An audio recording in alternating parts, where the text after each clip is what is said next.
Dan, você falando disso, eu me lembrei de uma sessão que eu tive com uma paciente recentemente. E ela estava muito focada em saber se o namorado ia ou não voltar com ela. Eles tinham terminado o relacionamento. E ela estava muito focada em saber, em ter a resposta. Porque, enfim, estava uma coisa meio incerta e tudo mais, enfim.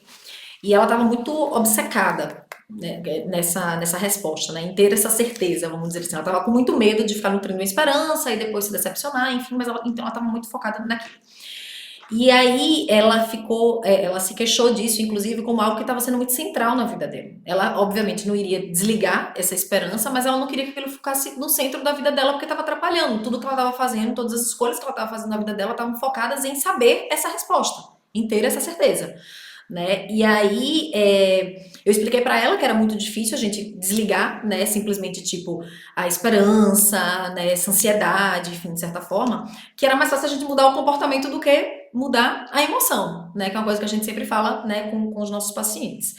E aí eu pedi justamente para ela me falar o que, é que ela estaria fazendo diferente se ela não estivesse tão focada em ter essa resposta, né? No caso, ter essa certeza, descobrir essa certeza, que é o que a gente acaba muitas vezes fazendo, né? E aí ela me contou que ela estaria tendo um comportamento diferente no curso que ela está fazendo, que ela estaria provavelmente se permitindo interagir mais com as outras pessoas, conversar mais, etc, etc, etc. Então, uma forma também que eu acho legal, né, pegando esse exemplo aí que eu tô compartilhando com vocês, é a gente ajudar o paciente a perceber que quando ele foca demais em ter essas respostas certas, em ter esses resultados prontos, as respostas para ontem, vamos dizer assim, essas certezas, ele acaba por perder boas possibilidades da vida presente. Então, muita coisa tá passando da vida presente e ele tá perdendo ali, ele tá perdendo. E aí, quando a gente fala assim, cara, mas peraí, para. Se você não estivesse fazendo isso, o que é que estaria acontecendo agora, nesse presente, assim, que poderia só, talvez ser boas possibilidades ou minimamente experiências diferenciadas aí na sua vida que poderia incrementar a sua experiência. E aí ele começa a se conectar, né, devagarzinho a esse movimento e começa a gente pode estimular, obviamente, a fazer alguns testes, alguns experimentos, né, vamos dizer assim, comportamentais. É tão act, né, Pri? Veja como é interessante, né? A gente começa a perceber que tem tantas coisas em comuns da TCC, esquemas, act, que vai se perdendo a importância real de fazer um pin aqui, de dizer isso é act, isso não é. Mas isso é muito conectado com act, essa coisa do o que você está perdendo da sua vida quando você está perdido nos seus pensamentos. Quando você está ali naquela coerência de pensamentos, de fazer. E aí posicionar o paciente para começar a perceber que ele pode voltar a ter controle sobre a vida, independente do que ele está sentindo e pensando naquele momento, né? Voltar a ter o foco naquilo que importa. E assim, e aí você tá falando da ACT, agora eu vou falar terapia de esquema, né? Porque, enfim, cada um levanta a sua bandeira. Brincadeira, tá, gente? A gente realmente é pró, né, essa integração das TCCs. E eu acho que isso que é legal, né? A gente pensar realmente como a gente pode enxergar sob diversos pontos de vista, né, uma mesma situação, o que amplia a nossa capacidade de intervenção.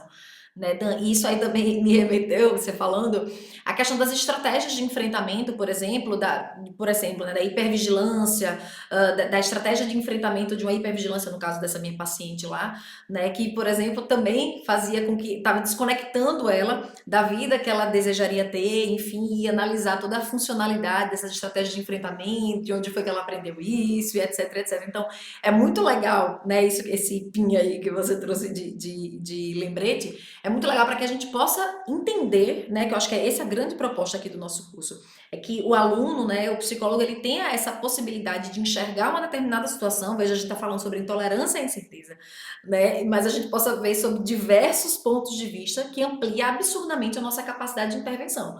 É como se a gente pudesse entrar atuando aí por diversas frentes, né? De modo que a gente encontre talvez a frente de mais fácil acesso e talvez de resposta mais imediata aí com o nosso paciente específico. Um não exclui outro, né? Não tem essa coisa de, se eu penso como um terapeuta da ACT, eu não tenho nada a ver com esquema, e são dois universos que não se conectam. Isso aí é papo para psicólogo desatualizado dos anos 90, né? Assim, mas hoje em dia não tem mais espaço para isso. De igrejinhas, né? As igrejinhas. Igrejinha, né?